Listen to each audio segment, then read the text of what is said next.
역사책이 숨겨왔던 조선 건국의 충격적 진실. 여러분은 1392년 그날의 풍경을 어떻게 상상하시나요? 대부분의 사람들은 이성계가 이끄는 대군이 궁궐을 포위하고 고려의 마지막 왕을 칼로 위협해 쫓아내는 피비린내 나는 장면을 떠올리실 겁니다. 잠깐. 하지만 실제 기록이 전하는 진실은 우리의 상상과는 완전히 다릅니다. 거기엔 칼날 대신 정중한 문서가 있었고 비명 대신 침묵의 절차가 있었습니다. 아니, 한 나라의 주인이 바뀌는 역성혁명, 왕조의 성씨가 바뀌는 혁명인데 피 한 방울 안 흘리고 조용히 끝났다는 게 믿기지가 않는데요. 고려의 수많은 충신들과 군대는 다 어디로 간 겁니까? 설마 다들 지켜보고만 있었던 건가요? 저도 그게 궁금해요.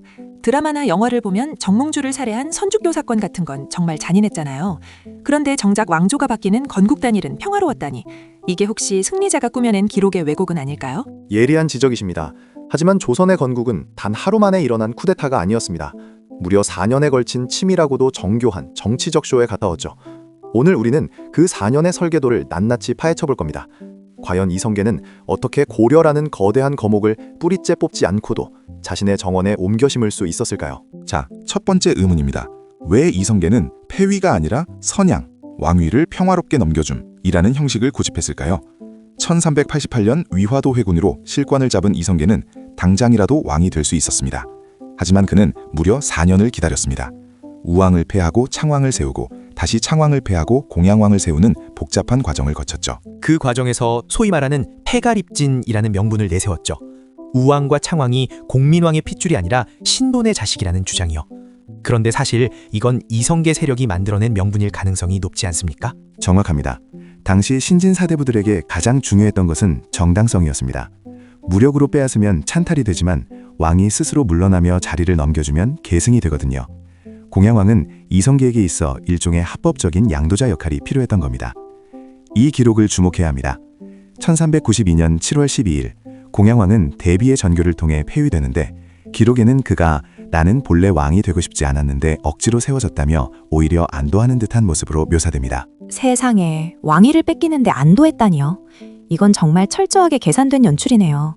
공양왕 본인이 살기 위해서 그랬을 수도 있겠지만 이성계 세력이 그만큼 정교하게 판을 짰다는 뜻이기도 하겠네요. 하지만 민심은 어땠을까요? 개경의 백성들이 순순히 받아들였을까요? 사실 민심은 차가웠습니다. 그래서 이성계는 더욱더 형식에 집착했습니다. 그가 왕위에 오르던 날 수많은 신하들이 그의 집 앞에 몰려와 제발 왕이 되어 주십시오라고 읍소했고 이성계는 나는 자질이 부족하다며 여러 번 거절하는 모습을 보였습니다. 이것이 바로 유교적 양보의 미덕을 보여주는 정치적 연극이었던 셈이죠. 듣고 보니 정말 소름 돋네요. 칼을 든 혁명보다 더 무서운 게 이런 치밀한 행정적 절차라는 생각이 듭니다. 그렇다면 나라의 이름, 즉 국호를 정하는 과정은 어땠나요?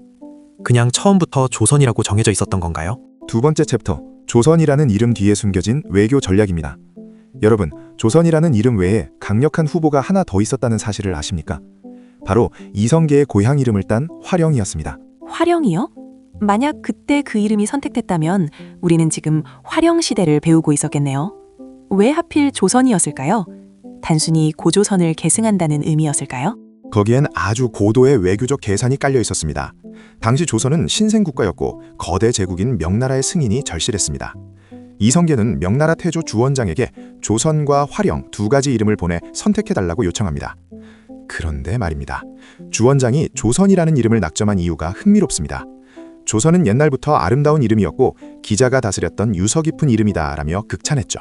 아, 명나라 입장에서는 자신들의 역사적 통통성과 연결되는 이름을 골라준 거군요. 결국 국호를 정하는 과정조차 독단적인 결정이 아니라 철저하게 대외 관계를 고려한 승인의 과정이었네요. 그렇습니다. 조선이라는 이름은 단군 조선의 유구한 역사를 계승한다는 민족적 자부심과 명나라로부터 합법적인 통치자로 인정받겠다는 실리적 외교가 결합된 최고의 선택이었습니다. 이로써 이성계는 내부적으로는 선양을 통해 외부적으로는 명나라의 인정을 통해 완벽한 왕의 자격을 갖추게 됩니다. 하지만 이름만 바꾼다고 나라가 바뀌는 건 아니잖아요. 수도를 옮기는 천도 문제도 정말 컸을 것 같아요. 개경, 개성에서 한양, 서울로 옮기는 과정은 풍수지리 때문이었다는 설이 지배적인데 실제로는 어땠나요? 세 번째 챕터, 한양천도의 진짜 이유입니다. 흔히 무학대사가 한양의 명당을 보고 결정했다고들 하죠. 하지만 실록을 보면 풍수지리는 명분일 뿐 그 이면엔 아주 차가운 정치공학이 숨어 있었습니다. 당시 개경은 어떤 곳이었을까요? 고려 500년의 기득권 세력인 권문세족들의 뿌리가 깊게 박힌 곳이었습니다. 골목길 하나, 우물 하나조차 고려의 흔적이었죠. 이성계 입장에서는 개경에 계속 있으면 그 기득권층의 눈치를 보거나 반발에 부딪힐 수밖에 없었겠군요. 그러니까 아예 판을 새로 짜긴 이해 아무것도 없는 허허벌판으로 나가고 싶었던 거네요. 정확한 분석입니다. 또한 한양은 지리적으로 한반도의 중심이었고 한강이라는 거대한 물줄기를 끼고 있어 전국의 세금을 배로 실어 나르기에 최적이었습니다. 이 부분을 주목하십시오. 군사적으로도 북한산과 남산이 요새처럼 둘러싸고 있어 방어에 유리했죠. 즉, 한양은 신흥 4대 부들이 꿈꾸던 관료 중심의 행정국가를 건설하기 위한 최적의 커스텀 도시였던 겁니다. 그런데 천도 과정이 순탄치만은 않았다고 들었어요. 계룡산으로 가려고 하다가 중단되기도 하고 신하들의 반대도 만만치 않았을 텐데요. 맞습니다.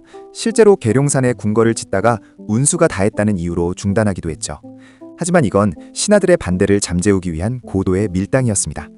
결국 이성계는 자신의 뜻대로 한양을 선택했고 정도전은 그곳에 경복궁을 세우며 유교적 이상국가의 틀을 디자인하기 시작합니다. 네 번째 챕터는 바로 그 틀, 즉 관제 정비에 대한 이야기입니다. 이성계와 정도전은 단순히 왕이 바뀌는 것을 넘어 나라가 굴러가는 시스템 자체를 개조했습니다.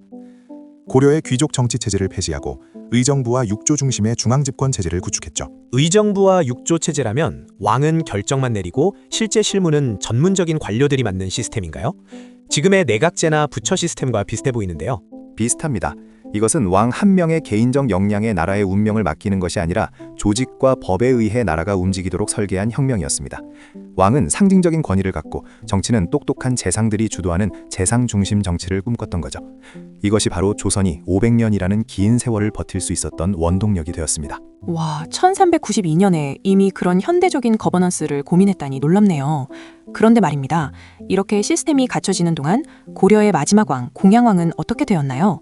기록에는 평화롭게 물러났다고 되어 있는데 정말 끝까지 평화로웠을까요? 마지막 5번째 챕터, 사라진 왕과 질서 있는 교체의 끝입니다.